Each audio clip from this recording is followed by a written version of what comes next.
जय हिंद दोस्तों, जय हिंद, जय भारत। आप सभी का एक बार फिर से स्वागत है आपके अपने यूट्यूब चैनल में। You all are welcome once again in our YouTube channel. तो साथियों, वीडियो शुरू करने से पहले मुझे कबीर जी का एक दोहा याद आ गया, तो वो मैं आपको बताता हूँ। वो हमारे फौजियों के ऊपर फिट बैठता है। जैसा कि आजकल हमारी मांग चल रही है 8वें वेतन आयोग की, 18 महीने डी एरियर की। तो कबीर जी ने कहा है कि बिन मांगे मोती मिले और मांगे मिले न भीख, और मांगन मरण समान है ये सतगुर की सीख। तो साथियों, कई साथियों ने कमेंट किया था, तो हम भीख नहीं मांग रहे हैं। We are not asking for the bag. हम अपना हक मांग रहे हैं, हमारा अपना हक है। इसको लोग भीख बोलते हैं, कह रहे हैं कि फौजी चिल्ला रहे हैं और किसी को नहीं चाहिए, इन्हीं को चाहिए। तो ये हमारा हक है, किसी का भीख नहीं है। 18 महीने डी एरियर ये हमारी कमाई है। तो इसको दूसरी हम बात करेंगे। इसको कर दी 5 बड़ी घोषणा मोदी जी ने। वही मांगे से मोती नहीं मिलते, बिन मांगे भीख कर जो है 5 बड़ी घोषणा की। आपको लाइव दिखाऊंगा उन्होंने किस तरह से घोषणा की और किस तरह से सेना के सारे अधिकारी थे, किस तरह से उनकी सराहना की गई। जो भी हमारे सैनिकों की मांग है उनको मद्देनजर रखते हुए उन्होंने 5 बड़ी घोषणा की। और दूसरा है फिटमेंट फैक्टर 2.86। तो जो इसकी मांग खारिज कर दिए, वित्त मंत्री जो है उन्होंने खारिज कर दिए कि आप चांद की मांग मत करो। साथियों, हम अपना हक मांग रहे हैं तो हम चांद मांग रहे हैं, और इन अधिकारी और नेताओं को जो भी मिल रहा है उनके लिए वो कुछ भी नहीं है। तो चलो विदाउट डिले वीडियो शुरू करते हैं। अब हम प्रधानमंत्री पीएम मोदी जी की जबान से 26 जनवरी को जो 5 बड़ी घोषणाएं की हैं उन्हीं की जबान से सुने। श्रीमान राजनाथ सिंह जी, संजय सेठ जी, सीडीएस जनरल अनिल चौहान जी, तीनों सेनाओं के प्रमुख, रक्षा सचिव श्री, डीजी एनसीसी, अन्य अतिथिगण और एनसीसी के मेरे प्यारे साथियों, आप सभी को एनसीसी दिवस के अवसर पर बहुत बहुत शुभकामनाएं।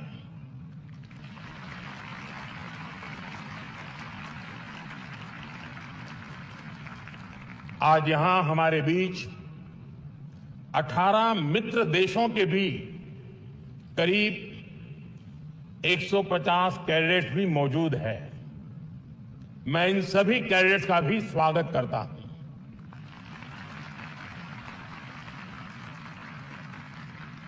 देश भर से जुड़े मेरा युवा भारत, माय भारत के साथियों का भी मैं अभिनंदन करता हूं। इस बार की परेड इसलिए भी खास थी क्योंकि हमारे गणतंत्र ने 75 साल पूरे किए हैं। दोस्तों, ये यादें जीवन भर आपके साथ रहने वाली है। भविष्य में आप जरूर याद करेंगे कि जब गणतंत्र के 75 साल पूरे हुए थे तब हमने परेड में हिस्सा लिया था। जिन साथियों को बेस्ट कैडेट का अवार्ड मिला है उनको भी मेरी ओर से ढेर सारी बधाई। अभी यहां एनसीसी के कई अभियानों को मुझे फ्लैग करने का अवसर मिला। एनसीसी के ऐसे प्रयास भारत की धरोहरों को युवा एस्पिरेशन से जोड़ते हैं। मैं इन अभियानों से जुड़े कैडेट्स को शुभकामनाएं देता हूं। साथियों, जिस कालखंड में देश आजाद हुआ, एनसीसी की शुरुआत भी उसी समय हुई थी। एक तरह से आपके संगठन की यात्रा देश के संविधान से भी पहले शुरू हुई। 75 वर्षों के गणतंत्र में भारत के संविधान ने हर समय देश को लोकतांत्रिक प्रेरणा दी, नागरिक कर्तव्यों का महत्व समझाया। इसी तरह एनसीसी ने भी हर समय भारत के नौजवानों को राष्ट्र निर्माण की प्रेरणा दी और उन्हें अनुशासन का महत्व समझाया।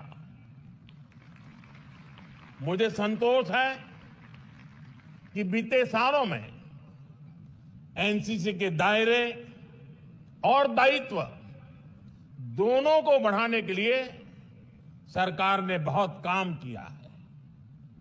हमारे जो बॉर्डर के इलाके हैं, जो समंदर की सीमा से सटे जिले हैं, वहां एनसीसी का विस्तार किया गया है।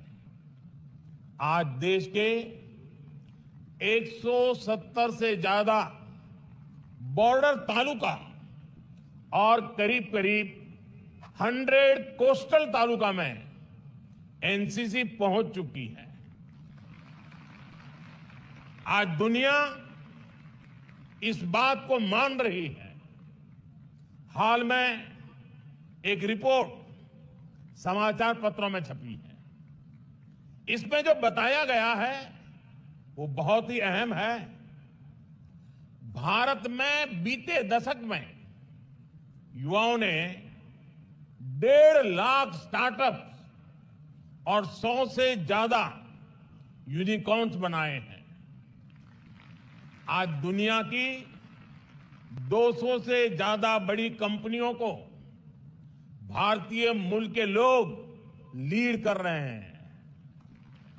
ये कंपनियां ग्लोबल जीडीपी में लाखों करोड़ रुपए का योगदान दे रही हैं, करोड़ों लोगों का जीवन बदलने में मदद कर रही है।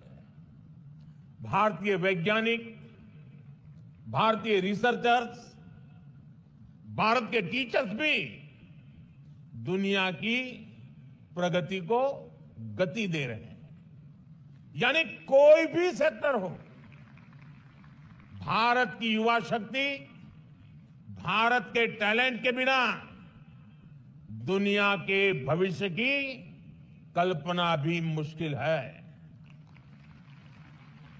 और इसलिए तो मैं आप सभी को फोर्स फॉर ग्लोबल गुड कहता हूं।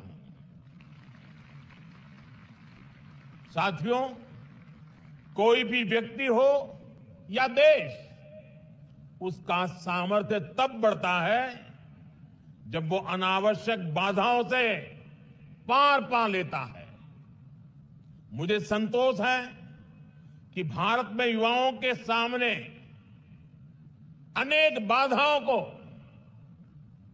जो भी जम रही, हमने पिछले 10 साल में उन सारी बाधाओं को हटाने का काम किया है। इससे भारत के युवा का सामर्थ्य बढ़ा है, देश का सामर्थ्य बढ़ा है। 2014 में तो आप 10 साल या 12 साल या 14 साल के होंगे। अपने घर में जरा पूछिएगा पहले क्या हालत थे। जैसे एक उदाहरण है, अपने डॉक्यूमेंट को अटेस्ट करने का पहले एडमिशन हो, एग्जाम हो, भर्तियां हो, कोई भी फॉर्म भरना हो, तो पहले अपने डॉक्यूमेंट गजेटेड ऑफिसर से अटेस्ट कराने पड़ते थे और इसमें बड़ी भागदौड़ हुआ करती थी। हमारी सरकार ने युवाओं की इस मुश्किल को दूर किया और आप पर भरोसा किया। अब आप सेल्फ अटेस्ट करके अपने डॉक्यूमेंट वेरीफाई कर सकते हैं। पहले युवाओं को स्कॉलरशिप के लिए अप्लाई करने, स्कॉलरशिप पाने में भी बड़ी मुश्किलें आती थी। स्कॉलरशिप के पैसे में बहुत खेल होता था। बच्चों के खातों में पैसे नहीं जाते थे। अब सिंगल विंडो सिस्टम ने पुरानी सारी मुश्किलें खत्म कर दी हैं। पहले एक और बड़ी दिक्कत होती थी सब्जेक्ट के सिलेक्शन को लेकर। बोर्ड के बाद पढ़ाई करते हुए कोई एक सब्जेक्ट ले लिया तो फिर उसे बदलना मुश्किल होता था। अब नई राष्ट्रीय शिक्षा नीति आपको अपनी मर्जी से सब्जेक्ट बदलने की फ्लेक्सिबिलिटी देती है। साथियों, 10 साल पहले का एक वो दौर था जब नौजवानों को आसानी से बैंक लोन नहीं मिलता था। बैंक कहता था कि लोन चाहिए तो पहले कोई गारंटी दो। 2014 में देश की जनता ने मुझे प्रधानमंत्री के रूप में सेवा करने का अवसर दिया तो मैंने कहा अपने देश के युवाओं की गारंटी मैं लूंगा। हमने बिना बैंक गारंटी लोन देने वाली मुद्रा योजना शुरू की। पहले 10 लाख रुपए तक का लोन बिना गारंटी मिलता था। अभी सरकार के तीसरे टर्म में हमने इसे बढ़ाकर 20 लाख कर दिया है। 10 साल में हमने 40 लाख करोड़ रुपए से ज्यादा मुद्रा लोन के तहत दिए हैं। आप जैसे लाखों युवाओं ने इस लोन से मदद लेकर अपना बिजनेस शुरू किया है। साथियों, युवाओं के भविष्य से जुड़ा एक और अहम विषय है देश की चुनावी व्यवस्था। 2 दिन पहले ही हमने नेशनल वोटर डे मनाया है। आप में से भी बहुत से युवा फर्स्ट टाइम वोटर बने हैं। वोटर डे का मकसद यही है कि ज्यादा से ज्यादा वोटर पार्टिसिपेट करें, अपने अधिकार का उपयोग करें। आज भारत में दुनिया के सबसे बड़े चुनाव होते हैं, लेकिन इसका एक पक्ष ये भी है कि भारत में हर कुछ महीने में चुनाव ही चुनाव चलते रहते हैं। आजादी के बाद काफी समय तक ऐसा होता था जब लोकसभा और विधानसभा के चुनाव एक साथ ही होते थे, लेकिन फिर ये पैटर्न टूट गया। इसका देश को बहुत नुकसान उठाना पड़ा है। हर चुनाव में वोटिंग लिस्ट अपडेट होती, बहुत सारे काम होते, और आपने देखा होगा इसमें अक्सर हमारे टीचर्स की ड्यूटी लगती है। इसके कारण पढ़ाई प्रभावित होती है, परीक्षाओं की तैयारियां प्रभावित होती हैं। बार बार होने वाले चुनावों की वजह से गवर्नेंस में भी मुश्किलें आती हैं। इसलिए आजकल देश में एक बहुत ही महत्वपूर्ण डिबेट चल रही है। सब लोग इस विषय में अपने अपने विचार रख रहे हैं और लोकतंत्र में ये मंथन बहुत आवश्यक है। हर कोई अपने विचार व्यक्त करे, जरूरी है। और डिबेट क्या है? One nation one election. Lok Sabha और विधानसभा के चुनाव एक साथ हो और हर 5 साल उसका समय जब निर्धारित हो तब हो, तो बीच में जो नए नए काम रुक जाते हैं उसे मुक्ति मिलेगी। भारत के युवाओं को ये आज देश की जरूरत है। इसलिए ही मैंने लाल किले से कहा है कि 1 लाख युवाओं को राजनीति में आना चाहिए। युवा अभी आजकल प्रयाग में जो महाकुंभ चल रहा है, वहां भी देश की एकता का यही प्रतिबिंब नजर आ रहा है। इसलिए ये महाकुंभ एकता का महाकुंभ है। ये एकता देश की प्रगति के लिए जरूरी है। साथियों, आपको अपने कर्तव्यों का भी हमेशा ध्यान रखना है। कर्तव्यों की नींव पर ही भव्य, दिव्य, विकसित भारत का निर्माण होगा। साथियों, आज जब आपके बीच आया हूं, आपका एक जोश और जज्बा देख रहा हूं, तो किसी समय मैंने कुछ पंक्तियां लिखी हैं। वो पंक्तियां आज मुझे याद आ रही है। किसी समय मैंने लिखा था, असंख्य भुजाओं की शक्ति है, असंख्य भुजाओं की शक्ति है, हर तरफ देश की भक्ति है। तुम उठो, तुम उठो, तिरंगा लहरा दो, भारत के भाग्य को फहरा दो। कुछ ऐसा नहीं, कुछ ऐसा नहीं जो कर ना सको, कुछ ऐसा नहीं जो पा न सको। तुम उठ जाओ, तुम जुट जाओ, सामर्थ्य के अपने पहचानो, कर्तव्य को अपने सब जानो। ये आपने पीएम नरेंद्र मोदी जी की जबान से सुना।